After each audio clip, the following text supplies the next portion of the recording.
जो भी यहाँ पर लोग आए थे उनसे चर्चा हुई और कुछ उनके विषय थे, उस पर मैंने उनको आश्वासन दिया है कि इसमें कुछ जांच के विषय थे, इसमें कमेटी बनाकर जांच करवा ली जाएगी। कुछ सूचना उनको जो उन्होंने मांगी थी उसी सूचना की कॉपी भी उपलब्ध करा दी जाएगी और साथ ही कुछ रिप्रेजेंटेशन वो आगे देना चाहते हैं, तो मैंने कहा आप रिप्रेजेंटेशन दे दें जो जो इससे प्रभावित है, जो भी उसमें सक्षम स्तर पर नियमानुसार निर्णय किया जाए। जैसा मैंने बताया सक्षम स्तर पर नियमानुसार निर्णय किया जाए। हमारा एक ही मुद्दा था कि जितने भी बांध की डूब में आने वाले काश्तकार हैं उनकी भूमि वापस उनके खाते में रखा जाए।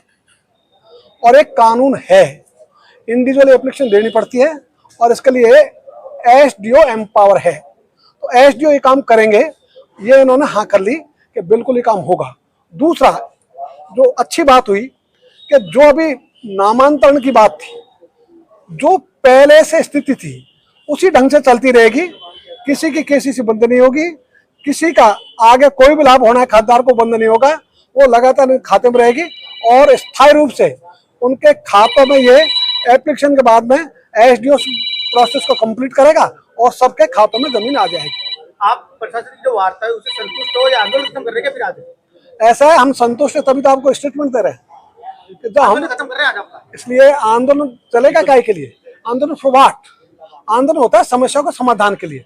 जब समाधान हम पहुंच गए, वहां हमारी सहमति हो गई, तो आंदोलन तो तब किया जाता है जब समाधान नहीं हो। फिलहाल प्रशासन ने आपसे जो वार्ता की उससे पूरी तरह से आप संतुष्ट हैं? हाँ, हमारे सारा प्रतिनिधिमंडल संतुष्ट है। क्या जमीन के मुआवजे को लेके भी कोई बातचीत नहीं, हमने मुआवजे की बात हमने तो कहा हम मुआवजा लेना नहीं चाहते।